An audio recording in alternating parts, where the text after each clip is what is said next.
तो दीदी भैया देखिए हमारे यूट्यूब चैनल पर जा रहा है, बहुत प्यारा बेटा विवाह है। बहुत सुंदर है, आप लोग सुंदर। देखिए। और आगे बढ़ाइए। बेटा जे चलेला गौरा जे बियाहन, गौरा जी के साथ बेटा जे चलेला गौरा जे बियाहन, माइया के दूधया नामल, बेटा जे चलेला गौरा जे बियाहन, माइया के दूधया नामल, गैया के दूधवा हो हटिया में जाई है हो, भैंसी के दूधवा बाजार, गैया के दूधवा जे हटिया में जाई है हो,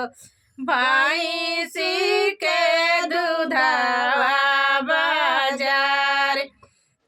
बेटा जे खोजेला माइया के दूधवा हो, बेटी जे कुश के चटैया, बेटा जे खोजेला माइया के दूधवा हो, बेटी जे कुश के चटैया, बेटा जे खोजेला चान सुरुजवा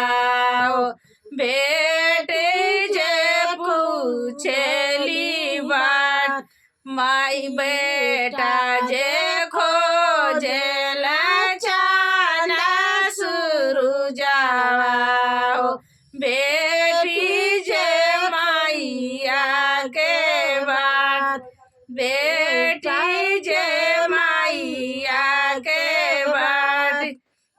बेटा जे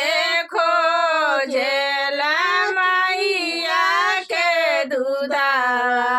हो, बेटी जे माइया के बात, माइया के दूधवा हो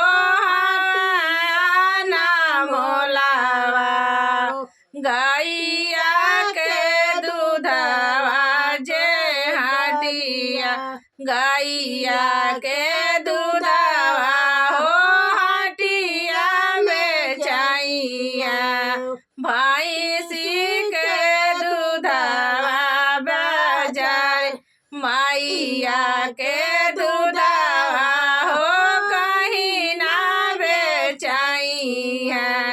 माइया के दूधया नामल, माइया के दूधवा हो कहीं ना बेचाइए, माई